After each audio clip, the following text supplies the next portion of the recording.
നല്ല സഖിയായി നിന്റെ യേശു അരികിലുണ്ട്. എന്നെ തളരാതെ കരം തന്നു നയിച്ചിടുവാൻ മതിയായ ബലവാനവൻ. അവൻ നടത്തുന്ന വഴികളും കരുതുന്ന വിധങ്ങളും അനന്യമം കൃപയാലത്രേ. അവൻ നടത്തുന്ന വഴികളും കരുതുന്ന വിധങ്ങളും അനന്യമം കൃപയാലത്രേ. ഒരു നാളും പിരിയാത്ത നല്ല സഖിയായി എന്റെ യേശു അരികിലുണ്ട്. എന്നെ തളരാതെ കരം തന്നു നയിച്ചിടുവാൻ മതിയായ ബലവാനവൻ. ഇന്നത്തേക്ക് നിശ്ചയിച്ചിരിക്കുന്ന തിരുവചന വേദഭാഗം സംഖ്യാപുസ്തകം 20-ാം അധ്യായം 1 മുതൽ 29 വരെയുള്ള വാക്യങ്ങൾ. സംഖ്യാപുസ്തകം 20-ാം അധ്യായം 1 മുതൽ 29 വരെ. അനന്തരം ഇസ്രായേൽ മക്കളുടെ സർവ്വസഭയും 1-ാം മാസം സീൻ മരുഭൂമിയിലെത്തി. ജനം കാദേശിൽ പാർത്തു. അവിടെ വെച്ച് മിരിയാം മരിച്ചു. അവിടെ അവളെ അടക്കം ചെയ്തു. ജനത്തിന് കുടിക്കുവാൻ വെള്ളമുണ്ടായിരുന്നില്ല. അപ്പോൾ അവർ മോശയ്ക്കും അഹരോനും വിരോധമായി കൂട്ടം കൂടി. ജനം മോശയോട് കലഹിച്ചു. ഞങ്ങളുടെ സഹോദരന്മാർ യഹോവയുടെ സന്നിധിയിൽ മരിച്ചപ്പോൾ ഞങ്ങളും മരിച്ചു പോയിരുന്നുവെങ്കിൽ കൊള്ളാമായിരുന്നു. ഞങ്ങളും ഞങ്ങളുടെ മൃഗങ്ങളും ഇവിടെ കിടന്ന് ചാകേണ്ടതിന് നിങ്ങൾ യഹോവയുടെ സഭയെ ഈ മരുഭൂമിയിൽ കൊണ്ടുവന്നത് എന്ത്? ഈ വല്ലാത്ത സ്ഥലത്ത് ഞങ്ങളെ കൊണ്ടുവരുവാൻ നിങ്ങൾ മിസ്രൈമിൽ നിന്ന് ഞങ്ങളെ പുറപ്പെടുവിച്ചത് എന്തിന്? ഇവിടെ വിത്തും അത്തിപ്പഴവും മുന്തിരിപ്പഴവും മാതളപ്പഴവും ഇല്ല, കുടിക്കുവാൻ വെള്ളവുമില്ല എന്ന് പറഞ്ഞു.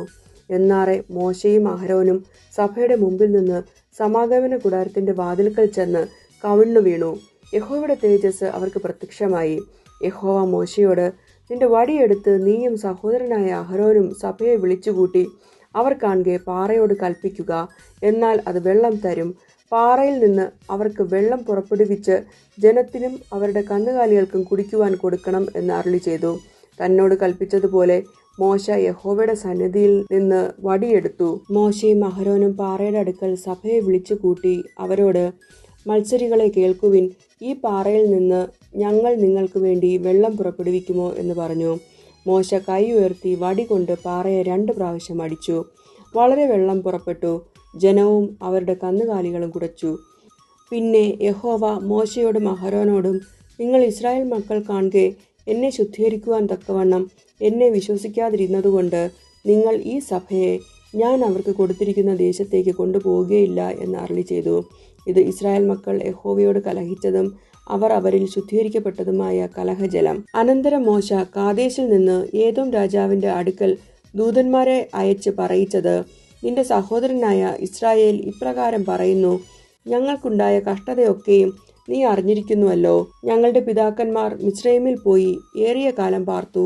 മിസ്രൈമ്യർ ഞങ്ങളെയും ഞങ്ങളുടെ പിതാക്കന്മാരെയും പീഡിപ്പിച്ചു.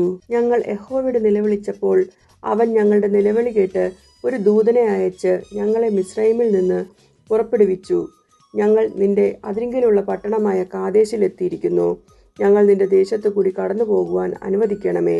ഞങ്ങൾ വയലിലോ മുന്തിരിത്തോട്ടത്തിലോ കയറുകയില്ല, കിണറ്റിലെ വെള്ളം കുടിക്കുകയുമില്ല. ഞങ്ങൾ രാജപാതയിൽ കൂടി തന്നെ നടക്കും. നിന്റെ അതിര് കഴിയും വരെ ഇടത്തോട്ടോ വലത്തോട്ടോ തിരിയുകയുമില്ല. ഏദോം അവനോട്, നീ എൻ്റെ നാട്ടിൽ കൂടി കടക്കരുത്, കടന്നാൽ ഞാൻ വാളുമായി നിന്റെ നേരെ പുറപ്പെടുമെന്ന് പറഞ്ഞു. അതിന് ഇസ്രായേൽ മക്കൾ അവനോട്, ഞങ്ങൾ പെരുവഴിയിൽ കൂടി പൊയ്ക്കൊള്ളാം. ഞാനും എൻ്റെ കന്നുകാലിയും നിന്റെ വെള്ളം കുടിച്ചു പോയാൽ അതിൻ്റെ വില തരാം. കാൽനടയായി കടന്നു പോകണമെന്നല്ലാതെ മറ്റൊന്നും എനിക്ക് വേണ്ട എന്ന് പറഞ്ഞു. അതിന് അവൻ, നീ കടന്നു പോകരുത് എന്ന് പറഞ്ഞു.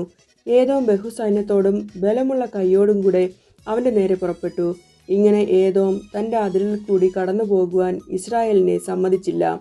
ഇസ്രായേൽ അവനെ വിട്ട് ഒഴിഞ്ഞുപോയി. പിന്നെ ഇസ്രായേൽ മക്കളുടെ സർവ്വസഭയും കാദേശിൽ നിന്ന് യാത്ര പുറപ്പെട്ട് ഹോർ പർവ്വതത്തിലെത്തി. ഏദോം ദേശത്തിന്റെ അതിരിങ്കിലുള്ള ഹോർ പർവ്വതത്തിൽ വെച്ച് യഹോവ മോശയോടും അഹരോനോടും അരുളി ചെയ്തത്, അഹരോൻ തന്റെ ജനത്തോട് ചേരും. കലഹജലത്തിങ്കൽ നിങ്ങൾ എൻ്റെ കൽപ്പന മറത്തതുകൊണ്ട് ഞാൻ ഇസ്രായേൽ മക്കൾക്ക് കൊടുത്തിരിക്കുന്ന ദേശത്തേക്ക് അവൻ കടക്കുകയില്ല. അഹരോനെയും അവൻ്റെ മകനായ ഏലയാസറിനെയും കൂട്ടി അവരെ ഹോർ പർവ്വതത്തിൽ കൊണ്ടുചെന്നു. അഹരോന്റെ വസ്ത്രമൂരി അവന്റെ മകനായ എലിയാസറിനെ ധരിപ്പിക്കണം. അഹരോൻ അവിടെ വെച്ച് മരിച്ച് തന്റെ ജനത്തോട് ചേരും. യഹോവ കൽപ്പിച്ചതുപോലെ മോശ ചെയ്തു. സർവ്വസഭയും കാണുകെ അവർ ഹോർ പർവ്വതത്തിൽ കയറി. മോശ അഹരോന്റെ വസ്ത്രമൂരി അവന്റെ മകനായ എലിയാസറിനെ ധരിപ്പിച്ചു. അഹരോൻ അവിടെ പർവ്വതത്തിന്റെ മുകളിൽ വെച്ച് മരിച്ചു. മോശയും എലയാസറും പർവ്വതത്തിൽ നിന്ന് ഇറങ്ങി വന്നു. അഹരോൻ മരിച്ചുപോയി എന്ന് സഭയെല്ലാം അറിഞ്ഞപ്പോൾ ഇസ്രായേൽ ഗൃഹം ഒക്കെയും അഹരോനെക്കുറിച്ച് 30 ദിവസം വിലപിച്ചുകൊണ്ടിരുന്നു. ഇവിടെ നിശ്ചയിക്കപ്പെട്ട വേദഭാഗം വായിച്ചവസാനിക്കുന്നു.